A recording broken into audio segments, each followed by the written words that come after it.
નમસ્કાર મિત્રો, સ્વાગત છે અમારી યુટ્યુબ ચેનલ કોલેજ હેપીમાં. મિત્રો, આજે આપણે 21 સપ્ટેમ્બર 2025થી 30 સપ્ટેમ્બર 2025ના મહત્ત્વના કરંટ અફેર્સના પ્રશ્નો જોઈશું, જે તમને આવનારી પરીક્ષાઓ માટે ઉપયોગી થઈ રહેશે. શરૂઆત કરીએ ફર્સ્ટ નંબરના ક્વેશ્ચનથી. 2025નો દાદા સાહેબ ફાળકે એવોર્ડ કોને આપવામાં આવ્યો છે? તો અભિનેતા મોહનલાલને આપવામાં આવે છે. હવે મિત્રો, દાદા સાહેબ ફાળકે એવોર્ડ 2023 એટલે કે આજે 2025માં જે મોહનલાલને આપવામાં આવ્યો છે, એ ખરેખરમાં દાદા સાહેબ ફાળકે એવોર્ડ 2023નો છે. કયા અભિનેતાને મળ્યો છે? તો મલયાલમ અભિનેતા મોહનલાલને મળ્યો છે. ક્યાંના છે? મલયાલમ અભિનેતા.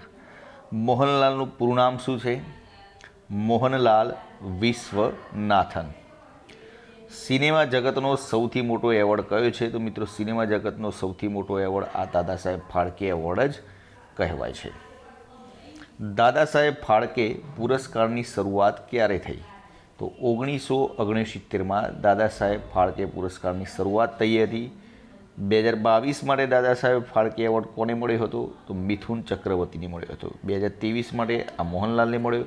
2022 માટે એટલે ગયા વર્ષે મિથુન ચક્રવર્તીને આપવામાં આવ્યો હતો.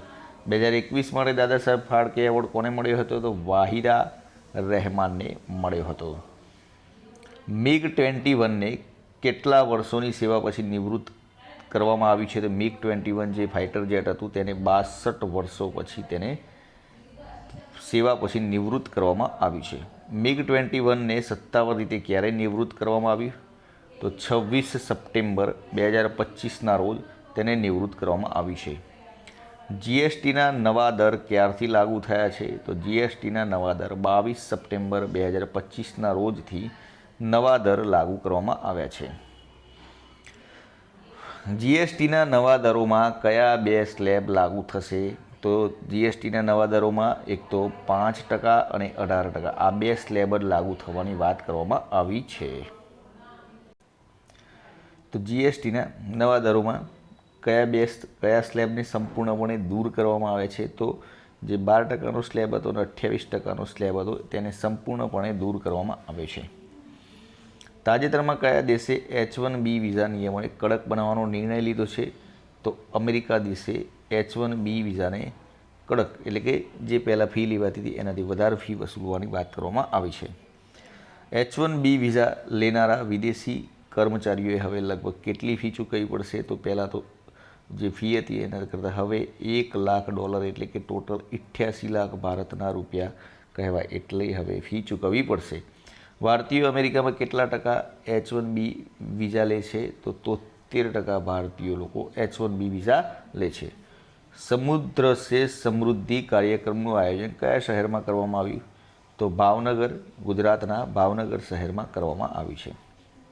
એડવાન્સ RISC મશીન ARM કયા દેશની સેમિકન્ડક્ટર કંપની છે? બ્રિટન દેશની કંપની છે. એરબસ કંપની કયા રાજ્યની ગતિશક્તિ યુનિવર્સિટીમાં R&D સેન્ટર ઓફ એક્સેલન્સ સ્થાપિત કરવા જઈ રહી છે? તો ગુજરાતમાં. મિત્રો, તાજેતરમાં કયા યુરોપિયન દેશે પેલેસ્ટાઇનને સ્વતંત્ર દેશ તરીકે માન્યતા આપવાનો નિર્ણય લીધો છે? તો તાજેતરની વાત છે. હાલમાં આના પહેલાં પણ ઘણા દેશોએ તૈયારી બતાવી હતી. અત્યારે પોર્ટુગલ દેશે તેને સ્વતંત્ર દેશ તરીકે માન્યતા આપવાની તૈયારી બતાવી છે. આગળનો ક્વેશ્ચન. ITBP ભારત તિબેટ સીમા પોલીસ દળના નવા મહાનિર્દેશક DG તરીકે કોની નિમણૂક કરવામાં આવી છે? તો સિનિયર IPS ઓફિસર પ્રવીણ કુમારની નિમણૂક કરવામાં આવી છે. અને હા મિત્રો, જો તમે આની PDF લેવા માગતા હો તો ડિસ્ક્રિપ્શનમાં ટેલિગ્રામ ચેનલની લિંક આપેલી છે, જ્યાંથી જોડાઈ જજો. તમને આની PDF 24 કલાકની અંદર મળી જશે. 26મા નંબરનો ક્વેશ્ચન. પ્રવીણ રંજન કયા અર્ધસૈનિક બળના મહાનિર્દેશક બન્યા છે? તો CISFના મહાનિર્દેશક બન્યા છે. યુપી સરકારે કયા ક્ષેત્રોમાં જાતિ ઉલ્લેખ પર સંપૂર્ણ પ્રતિબંધ મૂક્યો છે? તો પોલીસ રેકોર્ડ અને જાહેર સ્થળો પર તે જાતિનો ઉલ્લેખ કરવા માટે સંપૂર્ણ પ્રતિબંધ મૂકવામાં આવે છે. શા માટે? તો સમાનતા અને સામાજિક સૌંદર્યને પ્રોત્સાહન આપવા માટે. ઝારખંડમાં કુર્મી સમાજ કઈ ભાષાને સંવિધાનની 8મી અનુસૂચિમાં સામેલ કરવાની માંગ કરી રહ્યો છે? તો કુડમાલી ભાષાને સંવિધાનની 8મી અનુસૂચિમાં સામેલ કરવા માટે માંગ કરી રહ્યો છે. IMFમાં પ્રથમ નાયબ પ્રબંધ નિર્દેશક FDM પદ માટે કોની કોને પ્રસ્તાવિત કરવામાં આવ્યા છે? તો ડેનિયલ કેટ્સને. ભારતે કઈ મિસાઇલનું પરીક્ષણ રેલ આધારિત લોન્ચરથી કર્યું છે? રેલ આધારિત લોન્ચરથી કર્યું છે તો અગ્નિ પ્રાઇમનું પરીક્ષણ તેના દ્વારા કરવામાં આવ્યું છે. ભારતનું પહેલું એઆઈ આધારિત કમાન્ડ સેન્ટર ક્યાં સ્થાપિત કરવામાં આવ્યું છે? તો તિરુમલામાં સ્થાપિત કરવામાં આવ્યું છે.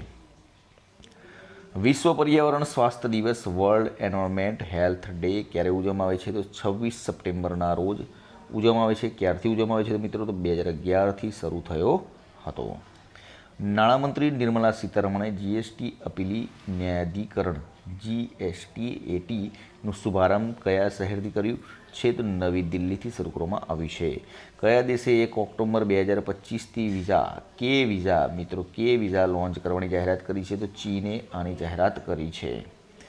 ભારતનું ચોથું સૌર ઉર્જા ગામ કયું બન્યું છે? તો મિત્રો ગોડો, જે કચ્છ જિલ્લાનું છે, ગુજરાતમાં આવેલા ગોડાનું જે છે એ ચોથું સૌર ઉર્જા ગામ બન્યું છે.